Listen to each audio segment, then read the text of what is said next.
Yo tout le monde.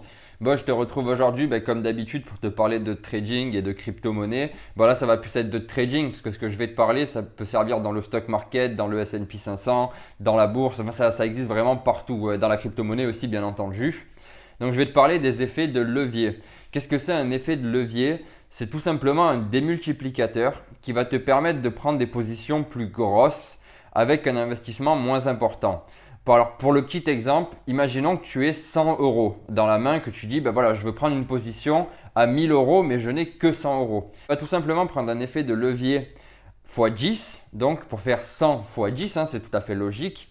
Et donc, tu vas pouvoir prendre tes 1000 euros de position. En fait, toi, tu vas mettre que 100 euros de ta poche et les 900 manquants, ils vont être soit donnés par ton échange, donc ton site de trading, soit par ton broker si tu es sur de la bourse ou sur des actions classiques. L'avantage de ça, comme je le disais, tu vas pouvoir prendre des positions plus grosses, donc potentiellement faire plus de bénéfices. Forcément, si tu fais que 5%, au lieu de faire 5% de 100 euros, tu vas faire 5% de 1000 euros. Donc ça devient déjà un peu plus intéressant. De plus, les augmentations, donc les pourcentages d'augmentation seront eux aussi multipliés. Par exemple, imaginons que tu aies investi donc 1000 euros enfin 100 euros en levier x10, donc 1000 euros de position sur le Bitcoin, et le Bitcoin augmente de 1%, ça fera 1% x 10, donc de 10% d'augmentation. Et c'est cool, enfin, ça fait quand même beaucoup de différence selon tes effets de levier. Donc là, tu vas dire, mon Dieu, c'est vraiment génial, il faut utiliser des effets de levier, des gros effets de levier, quoi. Alors oui et non. Alors en effet, c'est vachement intéressant parce que ça va te permettre, comme je disais, de faire plus de bénéfices et de jouer avec des plus grosses positions. Mais c'est aussi très dangereux. C'est très dangereux simplement parce que les pertes sont multipliées aussi. Donc repartons sur ton investissement de base de 100 euros.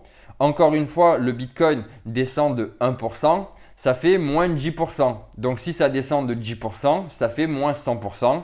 Et donc tu es liquidate, c'est-à-dire que tu as plus d'argent en fait. L'avantage des crypto-monnaies, c'est que tu ne peux pas être en négatif. C'est-à-dire que tu seras soit en positif, soit à zéro, mais jamais en négatif. Contrairement à la bourse et au stock market. Alors je ne suis pas sûr de ce que j'avance concernant la bourse et le stock market, pardon. Mais il me semble que tu peux être en négatif et c'est pas ouf d'être en négatif, on va pas se mentir quoi. Donc là tu vas me dire, mais ouais, mais où est-ce que je peux mettre des effets de levier? Alors pour mettre des effets de levier, tu as deux gros sites. En tout cas, c'est les deux qui sont très connus et très utilisés. Je ne te parlerai pas des autres parce que moi-même je ne les utilise pas et je ne les connais pas. Donc d'abord, tu as Bitfinex. Bitfinex est un très bon exchange, un site de trading, encore une fois, je le répète. Dessus, tu vas pouvoir mettre un effet de levier de x3 maximal. Et ça, c'est bien. Je trouve ça vachement bien parce que ça évite de mettre des gros effets de levier et de se retrouver liquidate, c'est-à-dire à zéro très rapidement. En plus de ça, tu as plein de coins différents. Tu as vraiment plein de coins disponibles pour pouvoir faire ton trading. Par contre, il y a un gros problème, en tout cas si tu es débutant, il y a vraiment un gros problème, c'est que tu vas devoir mettre au minimum 10 000 dollars pour activer ton compte. Alors attention, ça ne veut pas dire que tu dois trader avec ces 10 000 dollars, ça veut juste dire que tu dois les mettre sur le compte pour l'activer et ensuite tu mets la position que tu veux. Ça dépend que de toi. Ça dépend que de toi. Ensuite, il y a BitMEX. Alors BitMEX, c'est vraiment spécial dans le sens où tu peux aller dessus sans aucun, sans rien. Ça vraiment avec 1 dollar, tu peux très bien aller sur BitMEX. Il n'y a pas de frais d'entrée, si on peut dire ça comme ça, de frais d'activation. Et tu peux mettre des effets de levier qui vont jusqu'à x100. Donc tu peux faire potentiellement des gros coups. Mais moi, je le déconseille. Voilà, encore une fois, c'est un truc que je déconseille à tout le monde, vraiment que je sois débutant, intermédiaire, expert, qui tu veux. Je déconseille les leviers fois plus de 3 ou 5, vraiment au grand maximal. C'est 5, quoi, jamais plus. Vraiment, il ne faut jamais mettre plus, c'est vraiment super dangereux. Sauf si tu es un expert du risk management, auquel cas, si tu es un expert du risk management, tu sais ce que tu dois faire. C'est pas à moi de te le dire de toute façon. Pour le risk management, on verra demain. C'est la vidéo qui sera de demain en fait. C'est la vidéo de demain du coup. Donc on y reviendra dessus demain.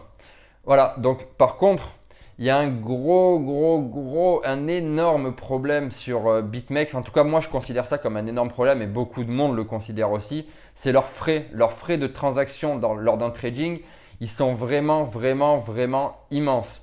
Alors ça dépend en fait dans le sens où il y a deux types de frais. Il y a les market takers et les market makers. Si tu es un market taker, tu auras les gros frais de BitMEX à l'entrée et à la sortie de ton trade. Par contre, si tu es un market maker, tu auras pas du tout de frais. Au contraire, BitMEX va te donner de l'argent à chaque fois que tu feras un trade. Donc ça, c'est intéressant. Mais encore une fois, on va pas voir ça maintenant là-dessus parce que c'est super compliqué. Je ferai une vidéo entièrement plus tard sur BitMEX, sur comment utiliser les effets de levier et sur comment utiliser comment se passent les frais en fait, tout simplement. Voilà, c'est tout pour moi, pas plus. Sur ce, je te dis bonne soirée, bonne journée. Je sais pas quand c'est que tu regardes. N'hésite pas à mettre un pouce bleu, donc à liker la vidéo, à t'abonner à la chaîne, à partager si tu penses que ça peut aider des gens et à commenter. Dis-moi, encore une fois, je le répète, hein, mais si tu as des choses qui te bloquent, que tu ne sais pas ou que tu as envie spécialement que je traite, n'hésite pas à me le dire en commentaire et je traiterai ça dans des prochaines vidéos. Allez, salut!